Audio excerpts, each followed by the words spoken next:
So I don't want to freak you out, but I brought a manual with me, and there's a bit of a story behind this manual because I bought it on the back of a conference that I went to that just seemed absolutely apt in the season that I was in, that's continued to inform ministry. So the book is called Planning Small Groups with Purpose by Steve Gladen of Saddleback. Now, okay, small groups. Don't let that turn you off if you don't think particularly that you're a small groups person, but just the principle of how we help people become great disciples, how we see life transformation by the work of God's Spirit and His Word, how we do that and how we do it well in community. When I was in early ministry, we were at a church in Yorkshire at the time, and we saw incredible things happen. There were lots of new people coming in. It was a small church, but growing crazily. And somehow, in my wisdom, I thought the thing to do was to go around and try and visit every one of these new people and try and personally disciple every single one of them. And then I read Exodus 18, where Jethro gives Moses a right telling off, doesn't he? And says, what you're doing isn't right, because here's Moses trying to look after a nation of 1 million people and, carry all the judgments himself. And as I read that, Jethro says, break it down into tens, fifties, hundreds, thousands. And I just remember reading that and thinking, how brilliant that he would break the large right down into the small, right down into little family units. And at that stage, I thought, okay. So David and I went on a journey of thinking, we always want to be in a church where people have got some sense of small tribe to belong to, where they're really known and where they can really grow and be really accountable, and so that the church can continue to grow large. So I picked up this book, Planning Small Groups with Purpose. Is this too much information? Absolutely not. This is great. Okay. Yeah. Okay, so I picked this book up, Planning Small Groups with Purpose, on the back of a conference I've been to, because at the time we were at Kingsgate in Peterborough, and I was responsible for small groups and pastoral. And at that time, we probably had about 1,000 people in small groups, and we were at a strategic planning day.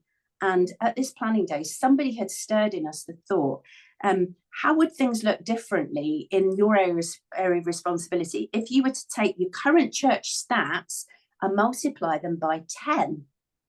And what that did, that little exercise, was it pushed all of us to think, and pushed me to think, okay, well, what does God on the move? What does revival really look like?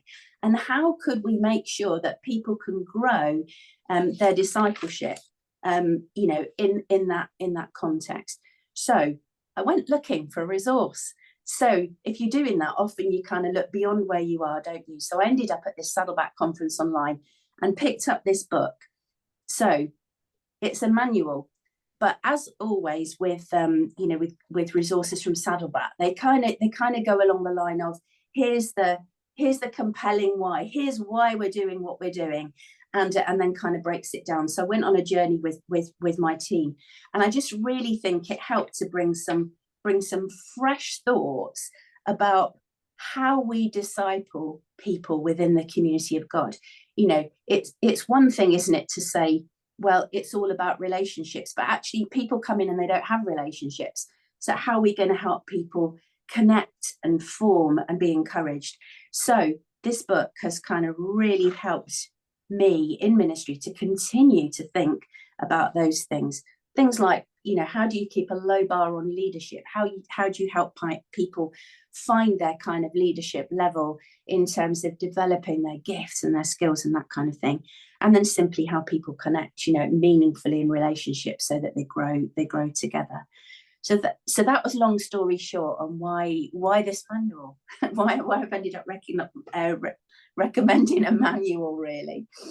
Yeah, and I think that from every minister listening to this, figuring out small groups is one of the hardest things to do. I don't think I've ever met a church that has found it really, really easy. And I think for Saddleback, I know that they're very, very famous for having, over 100% of their church attend small groups. So it's only 120, 125% are attending. So we've got people who don't go on the Sunday are attending small groups. What are some of the keys that they give? And it doesn't, maybe they could be practical ones. They could be more philosophical ones, but what are some of those keys that that this book kind of draws out that could be helpful for ministers listening and thinking about small groups?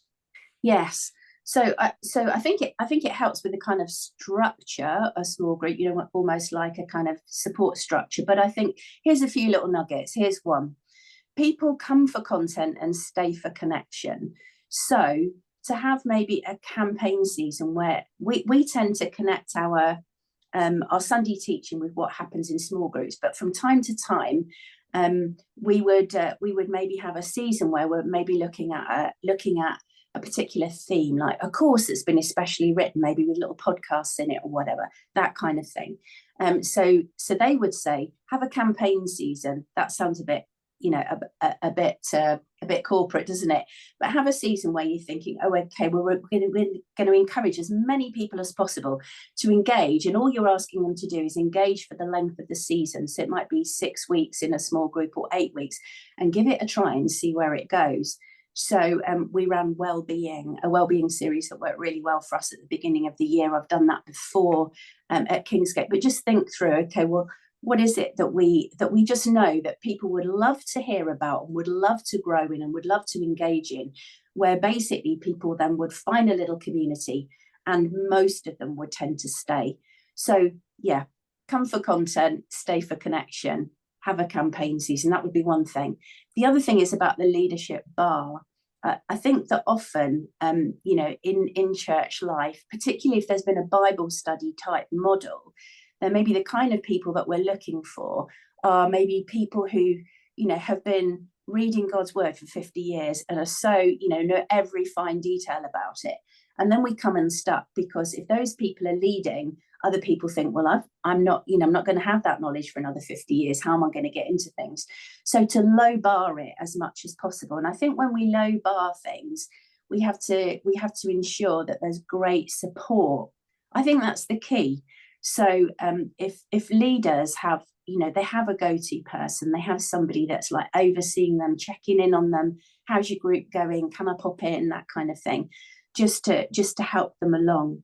But to encourage those people then to be facilitators. Anyway, that was kind of more about, there's something about lowering the bar of your leadership that actually makes it possible to get more people involved. I mean, I think at Saddleback, people that might have been Christians 6 weeks, because of the nature of the material and the support, they're able to kind of get in on things really early doors. I don't think we've ever done it quite that early. But hey, we have to think about these things, don't we? Because come revival, we're going to have to release people really quickly to be able to lead quickly in a supported way. So those would be a couple of things. No, I think they're really interesting things to think through. I think as a minister, thinking about small groups, and actually I was thinking about my own church's journey with small groups. We've just gone through a whole restructure of it, and some of these principles actually really did apply and really works, especially around purpose. I think that was been really key. And it's talking about planning small groups with purpose. What I found is that people gather around purpose more than just come and hang out. It's not that people want a sense of purpose of why they're coming to a group. So we found that having groups around, like you said, like kind of small short courses have worked really, really well, especially and in our church, and it may be different for every other church, but theology ones have really taken off. There's a sort of real hunger within the church to grow theologically at the moment. And what's great is by setting some of these up, you can actually see where people are really looking to grow in, so they can have, and you can find incredible content online. You don't have to go and write courses all yourself. But what it does is it provides that moment where people that, you've suddenly got, well, I'm interested in that and you're interested in that. And suddenly that's the seedbed for connection. And that's what you want. Like you said, they come for the content, but they stay for the community. And so I think there's some really great things, and thinking like what this book seems to imply is that purpose is the key thing, that you want to plan it with purpose, but plan purpose into your groups because people really do gather around purpose. How has it affected in your church? What you talked about doing a sort of a well-being group. Are there other bits and pieces that you've taken from this book that you put into practice that you've really seen fruit from?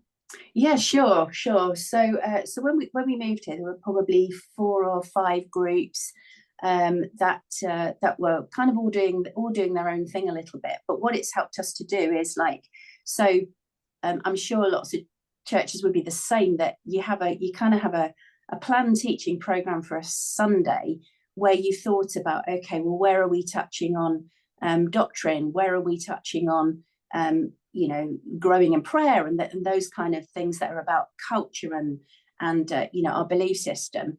And so we decided that our life groups then would kind of buy into that. So life groups are much more about like, how do I live differently because of what I heard on Sunday, as much as anything, rather than we're going to kind of dig into the finer details of Romans or something like that.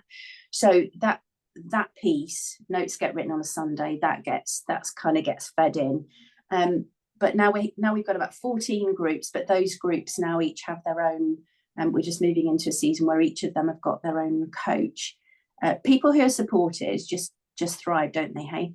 The other thing is we did need to think about, okay, well, people coming out of Alpha, so people who are brand new to faith, that they're just coming out of Alpha. How do we help them? So we have something called a grow group, which is kind of easy end content. So I think for us, it's been thinking maybe not one type of group, but where do people connect together in order that spiritual formation can happen?